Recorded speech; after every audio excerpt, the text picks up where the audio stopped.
the Russian State Circus Company presents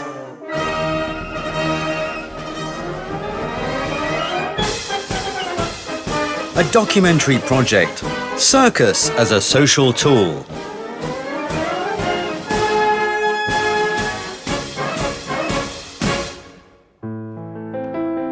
We routinely speak about the circus with a sense of irony and fairly dismissively. What kind of circus is this? This is like a free circus show. Or even the classic, the circus is gone, but the clowns have stayed behind. The question becomes, how fair are such expressions when it comes to this most important of all arts, perhaps the most important after the cinema? Then again, why would people today need the circus?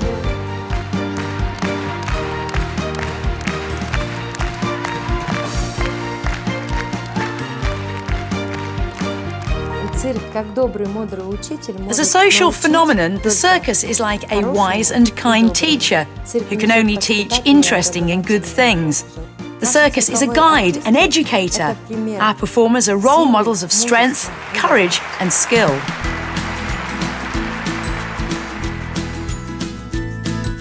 Here we are in the center of circus arts. For more than 40 years, both young and old performers have come here to rehearse their shows and prepare new performances.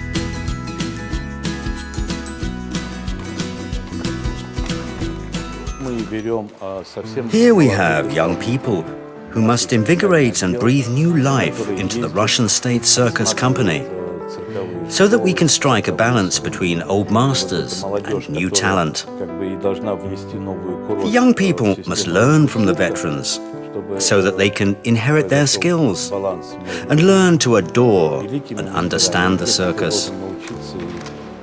As the veterans leave us, they must teach the young people to love the circus as much as they do.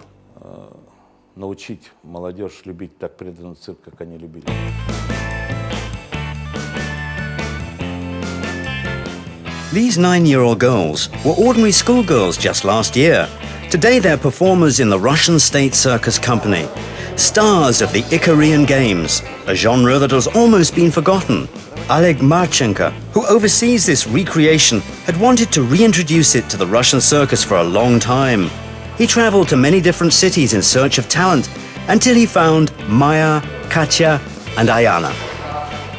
We know from experience that we're better off with young children who've never trained before. They are easier to train in the circus tradition, which has historically preferred to take ordinary children into training.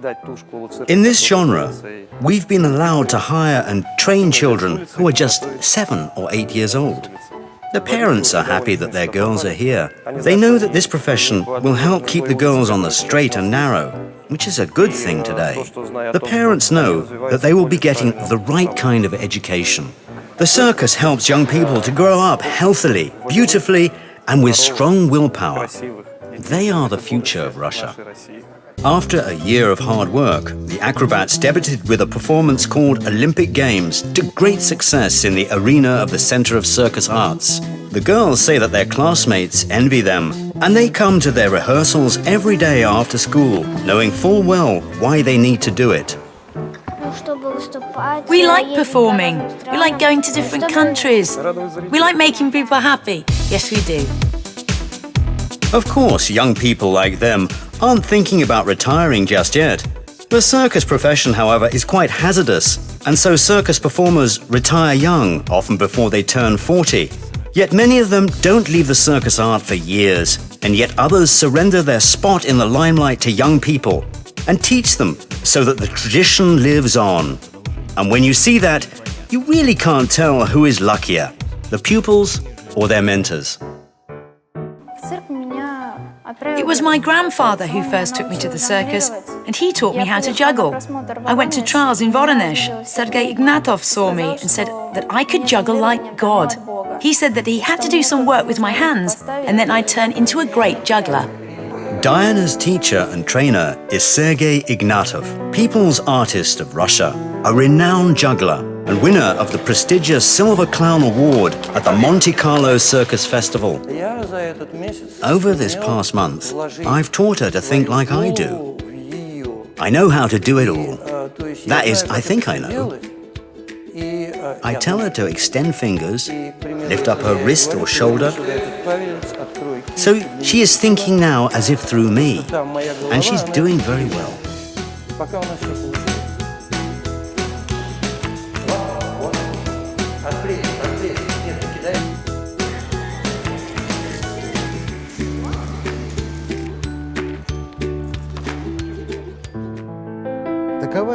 Life is life, and not every child can realize his or her dream of watching a professional circus performance, let alone performing in the ring themselves.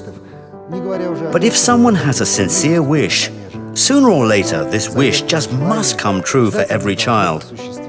It is his or her right to a miracle.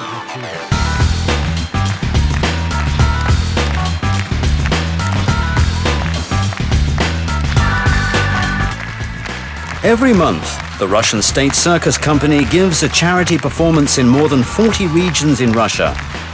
For children from large families, orphans and disabled kids. This has become a much-loved tradition.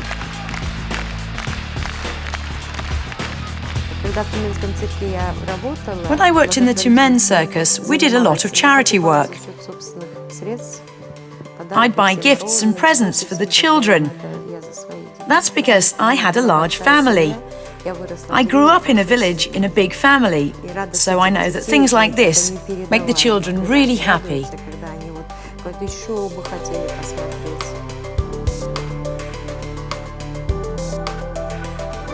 Everyone likes going to the circus, and so circus shows must be affordable. Today, tickets to almost all circus shows, except perhaps in Moscow and St. Petersburg, are quite affordable. In regional centers, tickets cost from 200 to 800 rubles, and because of this, the circus community has to pay for quite a lot from their own pockets, and expenses are growing all the time. We are a state company, so we have some social responsibilities. We can't make our tickets as expensive as in, say, Cirque du Soleil, where they cost up to 10 to 15,000 rubles. And therefore we have a paradox. On the one hand, we must bring profits to the state, and on the other hand, we must make our performances affordable for ordinary spectators. In addition to providing affordable tickets, the circus community also respects its audience through special projects. One such project was started in Yaroslavl, where in a recently renovated building, the local troupe organizes social shows. The organizers of this project wanted to create happiness for children with serious health conditions and children from underprivileged families. The goal is to make the children believe in themselves and feel they are liked and treasured. The project has various programs, including the Dr. Circus program, when circus performances are used as a form of therapy. When a child comes to a circus performance and communicates with the animals, he or she experiences lots of positive emotions. Some sick children even get better. Previously, we didn't have dolphins in the circus, but now that some circus buildings have pools, we have dolphin displays too. When children can't come to the circus, then the circus travels to orphanages and hospitals. Circus performers are accompanied by other famous people, artists, athletes, and TV hosts. The Russian State Circus Company also participates in regional and federal charity events. One of the most successful projects is the Night of Museums project in Moscow. A show celebrating the anniversary of the Battle of Stalingrad was a triumph.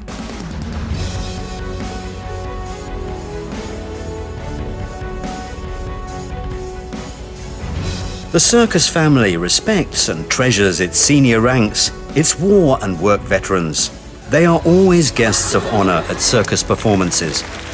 Even if the show starts at 11 and you tell them to come at 11, they're usually there at 9. They're happy to just sit and wait. Please let us in, they say. And we tell them, we said come at 11, but what if you change your mind, they reply. Can you imagine how much they love the circus? Do you like it? Oh yes, very much, of course. It's incredible, amazing. Excellent, it's so spectacular. I clapped so much, my hands got sore. Oh, it was brilliant. I'm so glad I came. Words just can't express how I feel. As part of its military-themed social projects, the Russian State Circus Company will soon arrange performances for those who serve Russia and can't come to a circus performance in town. Back in Soviet times, there were the so-called stage circuses. They performed in community clubs, military clubs, and even in villages. Wherever there was a stage they could use. We're working on bringing this tradition back, and our stage circus troupes will soon be travelling to military bases.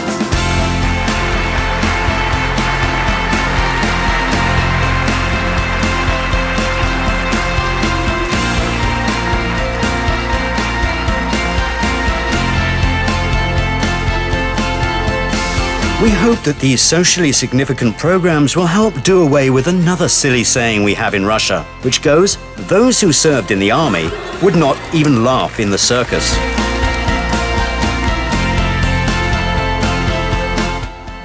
But jokes aside, the circus community is always happy to come and help someone who is bored or sad, who needs some joy and fire in their life. The circus people give their audiences love and entertainment.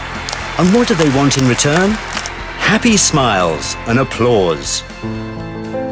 Konstantin Stanislavski, a great theatre figure, called the circus the best place on earth. We could take Stanislavski's word for it, or better yet, we could go to another circus performance.